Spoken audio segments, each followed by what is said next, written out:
Birds flying high, you know how I feel. Sun in the sky, you know how I feel. Breeze drifting on by, you know how I feel. It's a new dawn, it's a new day, it's a new life for me. And I'm feeling good.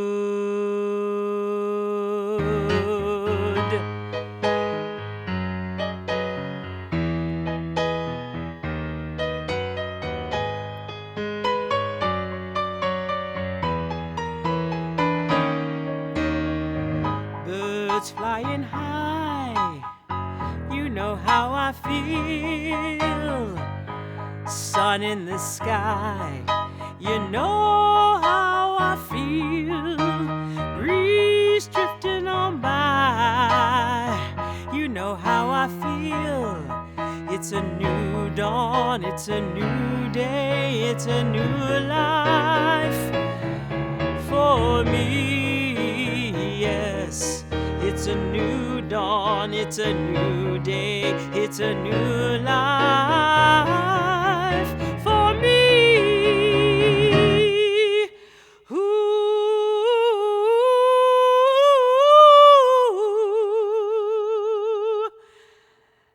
and I'm feeling good.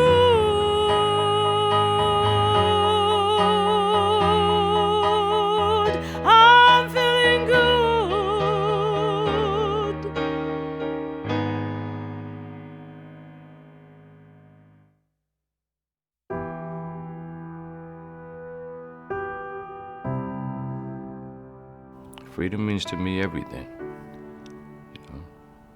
Freedom means to me is to be able to be wherever you want, to try anything new or old, to build, to grow, to sacrifice. Without freedom, we have nothing. Freedom means more to me than life itself. Just being in my backyard with nothing around me. Driving in a Jeep with the top off. Just driving and feeling that wind just gave me a sense of relief. I don't have to walk the prison yard anymore, wondering if I'm gonna die in prison. Every little thing that people just do all the time gives me joy. I had my first birthday in 20 years. Everything to me is a memorable moment. Libertad para mí significa estar con mi familia. I have the opportunity to live, not just exist, because that's all you do in prison. And I have an opportunity to share my life with someone who loves me.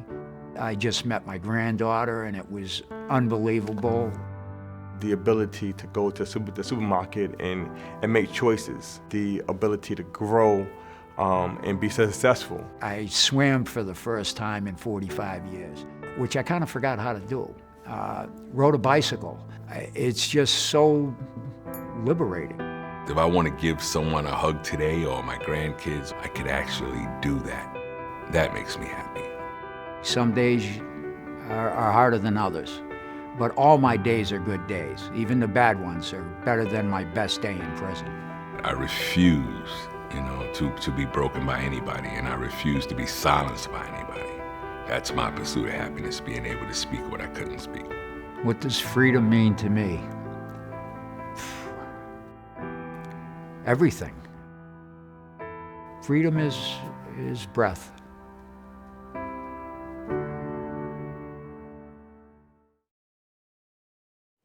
Good evening. My name is Radha Natarajan, and I'm the Executive Director of the New England Innocence Project.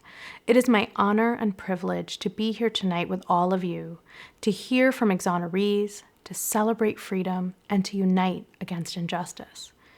You know, 20 years ago, when the New England Innocence Project was just being formed, I don't think anyone could have imagined how much need there would be for this organization. What started with a hope to free innocent people has become a reality that we can see in lives restored, families reunited, and injustice exposed. And that's what tonight is all about, making freedom a reality for more innocent people in the year ahead. But first, we need to take stock of this past year, a year that we never could have predicted and one we will not forget. Just some of the things we've seen from this community this year. We've come together despite isolation. We've altered our lives to protect each other from sickness, and we have risen up to protest racism and police violence. At the New England Innocence Project in the last 12 months alone, our work has helped free or exonerate 5 people. Together, these 5 people, some of whom you will meet or hear about tonight, have spent 160 years in prison for crimes they did not commit. Tonight, we will look back on this year. We will learn about Keon Sprinkle, a man wrongfully imprisoned at 17 and freed this year, 20 years later. We will honor the team of lawyers and the investigator who helped make that possible.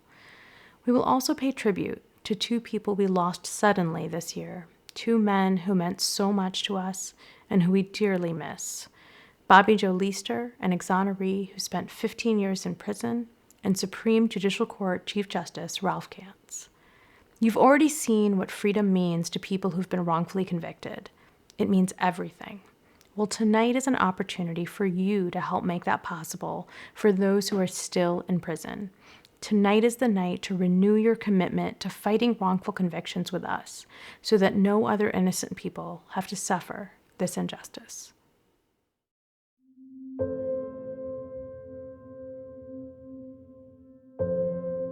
What I lost because of my wrongful conviction is I lost my youth because my life literally stopped at one point. I lost my first career.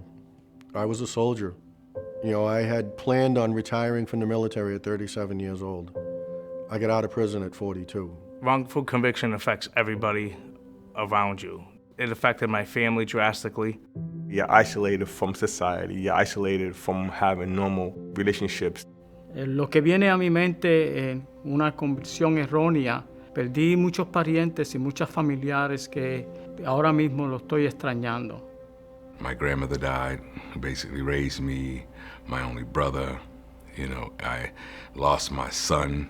I know what it felt like not being able to go to their funerals, not being able to say goodbye. My daughter's 21 now, the oldest, so I missed first steps, clothes shopping, elementary school, first day of college. I came home to children that did not know me. I was just a voice on the phone. Even if there's clear evidence that you didn't do it, once you're convicted, nobody cares. You're just a number, you're a statistic. En mi caso, desde el principio, por no saber el idioma en inglés, fui completamente llevado a ser culpable, a firmar papeles y a hacer un sinnúmero de cosas que no sabía lo que estaba haciendo.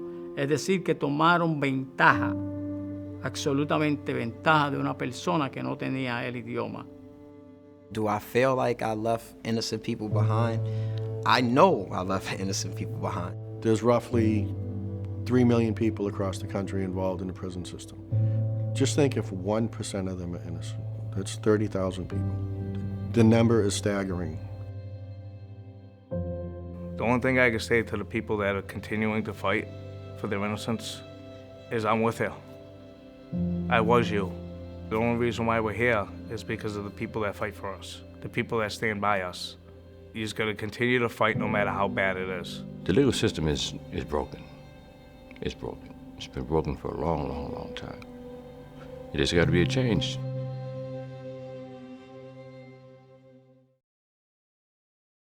As you have heard tonight, wrongful convictions impact so many people.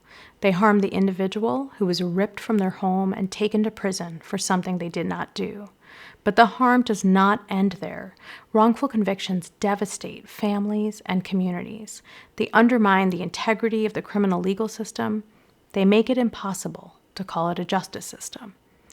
Working to end these harms, the individual and system harms, is what fuels every staff and board member of the New England Innocence Project. It's what motivates our sponsors to support this event and support our mission.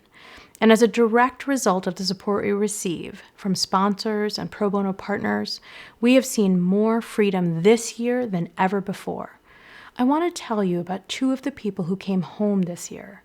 They represent milestones for me personally and for the New England Innocence Project. On Thursday, October 15th, Tommy Rosa walked out of Norfolk Prison into the arms of his son, Manny. Tommy had spent 34 years in prison for a crime he did not commit. His case was one of the first cases I had begun working on when I joined the New England Innocence Project. While he was in prison, he taught me about resilience, persistence, and faith. Now, as he enjoys his loving family and learns a new world, he reminds me each day of the beauty of freedom, and he's not the only one. On Friday, June 5th, Nancy McGagan was freed from Framingham Prison. Nancy had spent 30 years there for a crime she did not commit.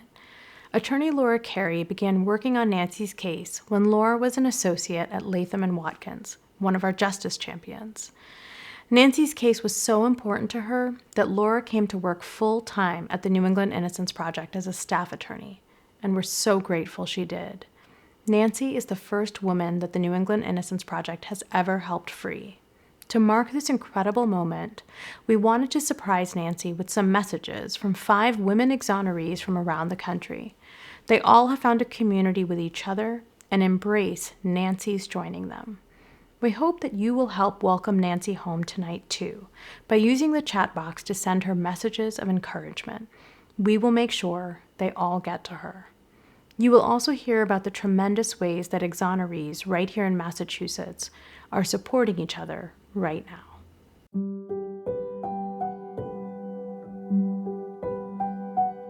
Hi Nancy, my name is Amanda Knox. I was in prison for 4 years for a crime I didn't commit. I just wanted to say welcome home and welcome to the family. Hi Nancy, I'm Anna Vasquez and I just wanted to welcome you home and hopefully we'll get to meet real soon. Take care. Hi, Nancy. Surprise! You're now a free woman. I'm Jenny Lefevre. I'm glad you're home. There's a network of women and an adoptive mom who's always got room for another daughter. And I can't wait to see you. Welcome home, sister.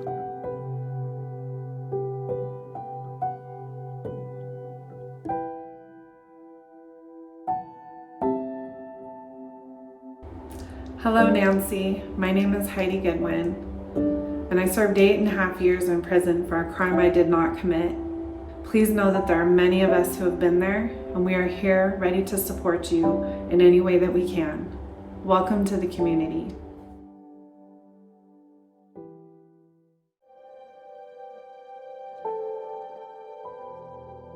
The Exoneree Network is, to me, monumental. People who have gone through wrongful imprisonment, wrongful incarceration. There's a connection that we have, there's a relatability that we have with one another that we don't have with others. When I first got out, I had no one. There wasn't a lot going on in the exoneree community. We felt that we have to have a formal organization to address those needs of those people who don't have anybody. Nobody can understand the struggle, the pain, the hurt like another exoneree. We've all gone through what they went through. So those people need to have someone that can be there for them when they need it. And even if it's just to cry, man, because life is just so freaking confusing to them. That's okay too. Con el network de exonerados, me siento que estamos haciendo un trabajo muy importante en la comunidad, de tratar de conectarnos y tratar de entender que hay mucho trabajo que hacer.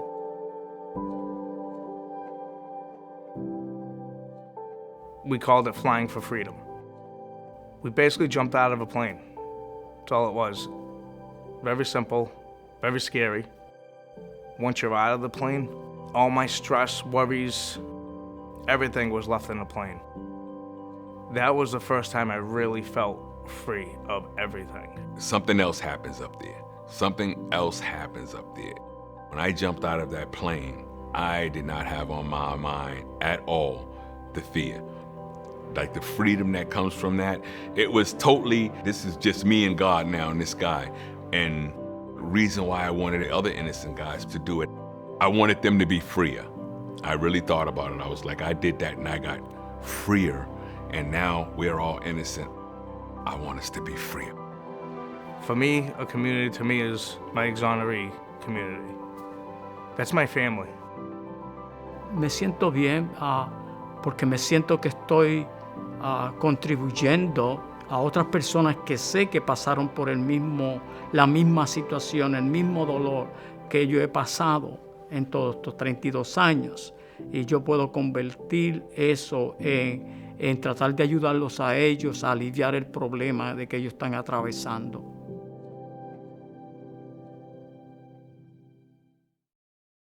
The New England Innocence Project is not only committed to freeing innocent people, but in supporting them upon release after decades in prison.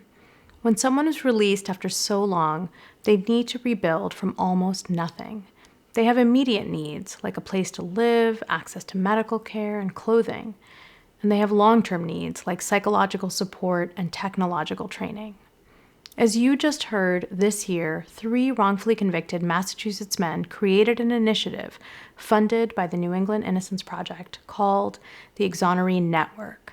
This exoneree network is led by exonerees and exists to provide assistance to exonerees. We believe that the people most impacted must be the ones to determine what is most needed, and we're so fortunate that there's such a strong community of freed people here.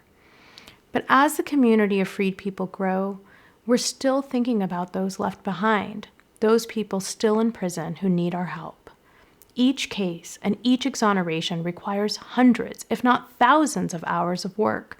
It requires skilled investigators who must travel the country to interview witnesses who were never interviewed before by the police. It requires experts on eyewitness identification, false confessions, faulty forensics, and unreliable informants. Some cases require scientific testing that costs thousands of dollars. But we think every penny is worth it to secure the freedom of innocent people. If you agree, please consider making a gift tonight. A monthly gift is the best way to ensure the sustainability of our organization and initiatives like the Exoneree Network. There are many ways to fund the work of the New England Innocence Project. Right now, if you look on the left side of your screen, you should see a section called Donate Now. You can make a donation right now and you won't miss any of this program. You can also text NEIP 2020 to 76278. And if you donate at least $500 tonight or pledge a $50 monthly donation, you will be automatically entered to win a framed print by Thaddeus Miles, the photographer whose images of power in our community you have been seeing throughout this program. Without your support, freedom is just a dream. With you, it can be a reality. When you're broken down and tired, and you're living life on a merry-go-round, and you can't find the fighter, well, I see it in you. We're gonna walk it out and move mountains. We gonna walk it out and move mountains. And I'll rise up, rise like the day. I'll rise up, I'll rise unafraid. I'll rise up, and I'll do it 1,000 times again. And I'll rise up, high like the waves. I'll rise up, in spite of the ache. I'll rise up, and I'll do it 1,000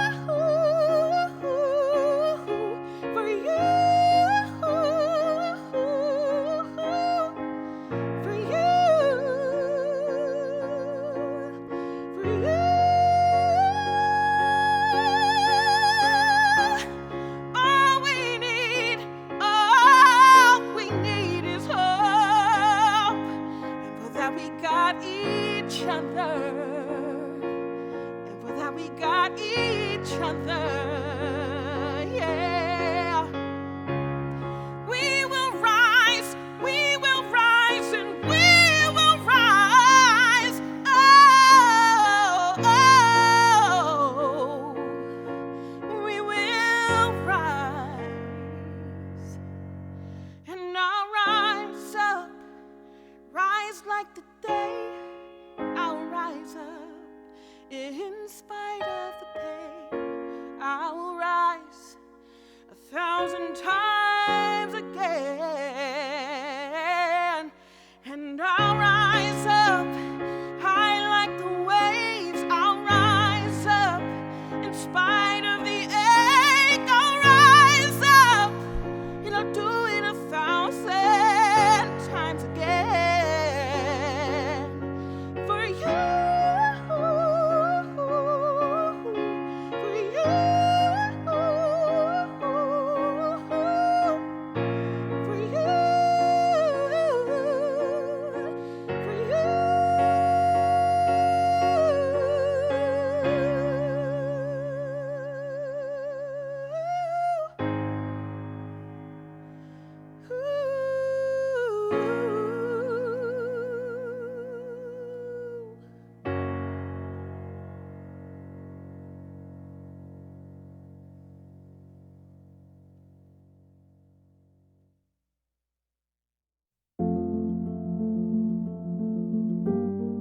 Hope. That was the biggest thing, hope. You know, hope don't disappear. Hope stays with you forever. You know, even if you don't want it, it's there. ¿Qué me dio esperanza?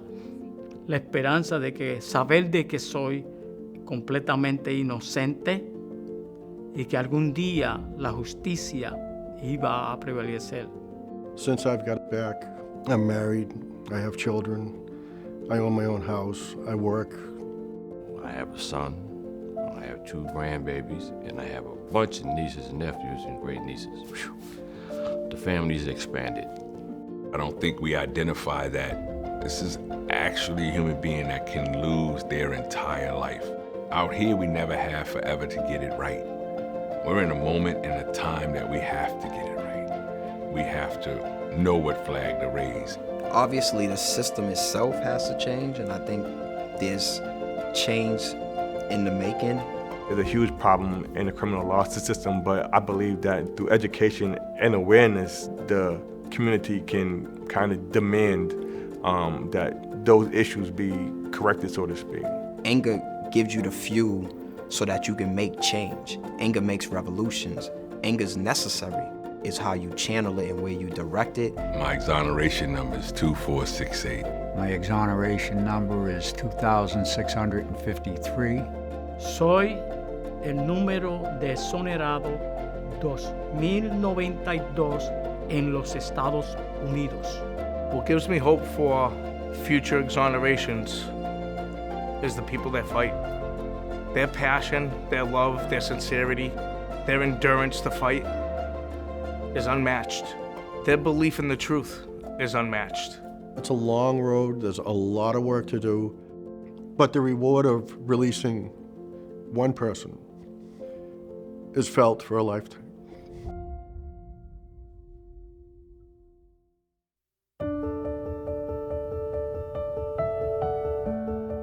I've known Bobby Joe since I first met him at Norfolk Prison, March of 1977, till the day that he passed away on April 26, 2020. That's 43 years.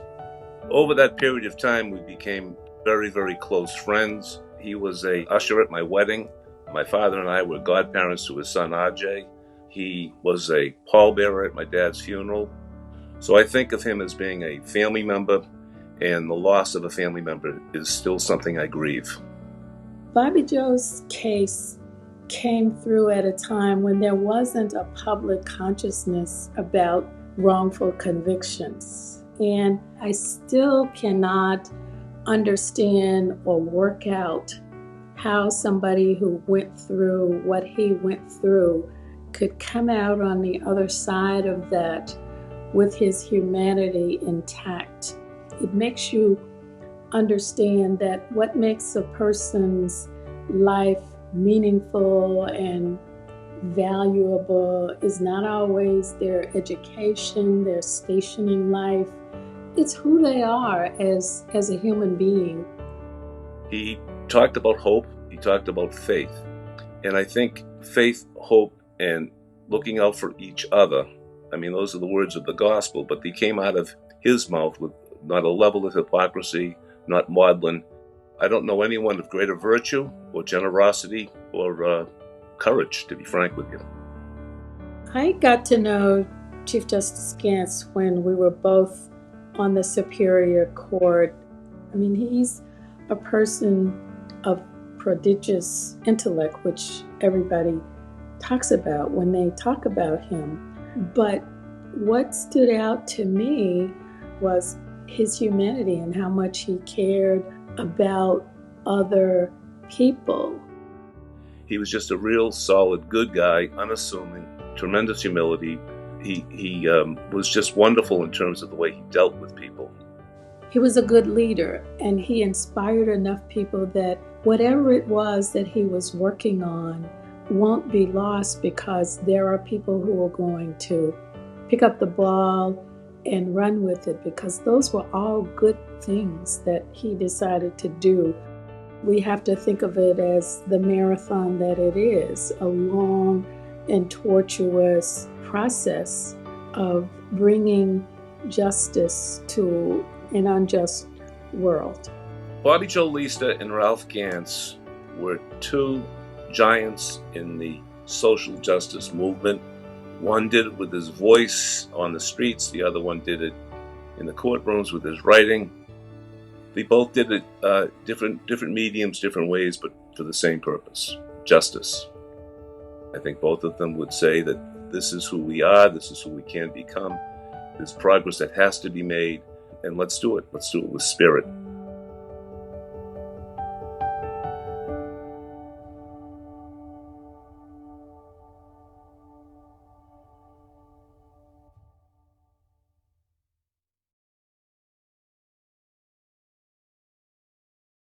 Good evening, everyone. My name is David Siegel, and I am the chair of the Board of Trustees of the New England Innocence Project. It is my privilege to present tonight's Arc of Justice Award. The Arc of Justice Award is presented each year to a New England Innocence Project partner who has demonstrated unparalleled commitment, tenacity, and courage to bend the arc of the moral universe toward justice for innocent people convicted of crimes they did not commit. Since this year's event celebrates the power of community, it is only fitting that this year's award be given to honor the team of people who worked together to exonerate an innocent person. That person is Keon Sprinkle. Keon Sprinkle was arrested when he was only 17 years old. He was convicted of murder at 19 and sentenced to life in prison without the possibility of parole. Because of his age, he was eventually given a parole hearing. However, because he maintained his innocence, he was denied parole. This year, presenting new evidence of innocence, Keon Sprinkle was freed and finally exonerated. He spent 20 years in prison for a crime he did not commit. One of our honorees, attorney Peter Parker, represented Keon Sprinkle at his trial and never gave up fighting for him. Joseph Savage, a founder of the New England Innocence Project and a partner at Goodwin, took on Keon Sprinkle's case on a pro bono basis over a decade ago. Ashley Drake of Goodwin and Chad Higgins of Bernstein Schurer successfully represented Keon Sprinkle at his hearing to overturn his conviction. And behind these lawyers was the essential work of a tireless investigator, Rick Hamilton. Unfortunately, Rick passed away before he could see Keon Sprinkle freed. But Rick Hamilton's family is able to accept this award on his behalf. You'll now hear from Keon Sprinkle and the team who are being honored with the 2020 Arc of Justice Award. My name is Keon Sprinkle. I was in prison for 20 years for a crime I didn't commit. I was a kid at the time. I couldn't fathom that there was a plausible option where I could actually be convicted for something I didn't do. And God wouldn't let that happen to me either. So I just gotta tough it out and the truth is gonna come out. That didn't happen. I told the police I was innocent. In fact, an officer said to me, they felt that I was innocent, but they felt like I knew enough information where I can give them information, and if I didn't give them information, then I was gonna be the person that was gonna be in prison. And I had no information to give them, and I was the person that went to prison. When the guilty verdict came down, they said guilty, and everything went in slow motion. My body was super hot, but it didn't move. Keon was 19 at the time, and he had just been convicted and sent to jail for the rest of his life. There was no possibility of parole. I wrote letter after letter. I went to the law library and I went to the legal book and I looked for lawyers, and I wrote probably 300-400 letters. I first met Keon Sprinkle a little over a week after the charged murder. He had a strong alibi. Nothing shook me from the initial strong feeling that he was innocent. It was the first case where we at the Innocence Project decided to take a case that wasn't DNA based. These facts were so clear it was as good as science. And I started this 18-year quest. I really considered Peter like a legit uncle. This man been in my life since I was a 17-year-old child. Went to trial with me knowing that I didn't commit the crime. I lost. No longer had jurisdiction in my case and still worked pro bono. The whole way, Joe came and sat down with me, and after that, he was like, I'm gonna work with you, even though this case is clearly not a DNA case. It seemed like a compelling case that there'd been an injustice, so it seemed like there was a chance to get something wrong right. So the first time I spoke to Keon Sprinkle was in 2009. I really just became friends with him. And so I wasn't just fighting on behalf of a client anymore. I was really personally invested in fighting on behalf of a friend. Chad has his own way of doing things. And so Peter didn't know, like, is this dude just brilliant as hell? Or is he just like, quack? But he's really brilliant, And then Ashley came in. So Keon is undoubtedly just a very smart person. And I would also say he's definitely just a very strong person, mentally and spiritually. Me and her started having a good relationship, and I would call her. That's not even talking about Rick Hamilton. That was like my uncle, rest in peace. When Richard was working on the case, it was all he could talk about, because he was quite convinced that Keon was not their man. So he was not leaving any stone unturned. He cared deeply about it, far more than any other case I'd ever seen him involved with. He really felt a great deal of compassion and genuine love for Keon. It was really clear how close he was with my dad. He'd call him Uncle Rick, and that was very, it was very touching. He's a great role model. He's just a great man, all in all, and that's just his personal self. I genuinely love him. And when it came to his work ethic, I felt unmatched. When I finally got my time in court, I told myself, I said, you know what? I have faith, and it prevailed.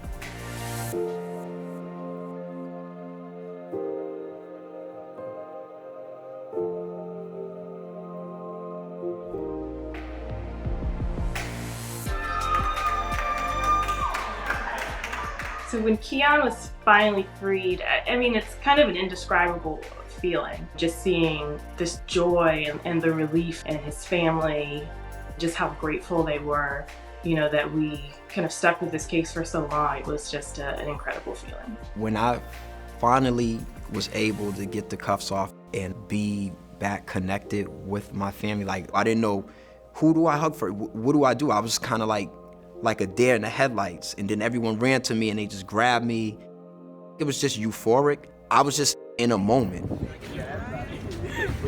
It's one of my favorite days of my professional career, and it's up there among my favorite personal days as well. The real award is that Keon's free, and I think that's what my dad would care about. That was the most important case to him in his career. It meant more to him than anything else that he worked on. It was a very gratifying time to be able to take an imperfect system and have it make a correction, and to have contributed to that is a great sense of satisfaction, I think, by the whole team.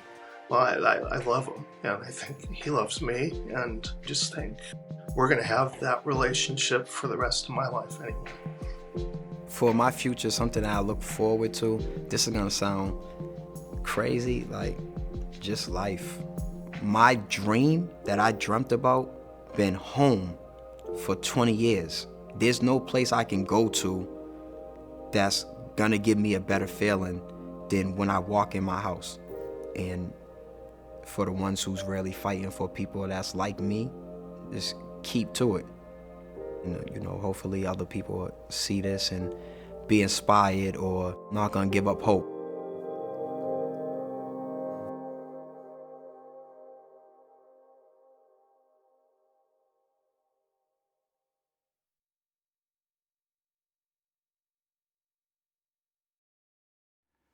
Congratulations to all of the 2020 Arc of Justice Award winners, and thank you for your partnership with the New England Innocence Project. And now it's time to conclude the formal portion of this event. Tonight was about hearing from exonerees, celebrating freedom, and uniting against injustice. It was also about finding power in our community. You are our community. And if you have not yet had the chance to donate tonight, we are now turning to you to support this work into next year and beyond. You can either go to the section that says Donate Now, or you can text NEIP 2020, NEIP 2020 to 76278. If you are moved by what you have heard tonight, this is the time to make a gift. If you are inspired by the strength and wisdom of Dennis Mayer, Sean Ellis, Darrell Jones, Nat Cosenza, Ray Champagne, James Watson, Victor Rosario, and Keon Sprinkle, this is the time to show your support. And if you want next year's program to include the voices of more innocent people who have been freed, this is the time to sustain our work. We want to thank you for your generosity tonight and for making freedom possible. If you want to join a conversation with us about what you have seen tonight and about the work of the New England Innocence Project, please look to the left of your screen and scroll down until you see the button to join our community conversation. We look forward to seeing you there. Good night.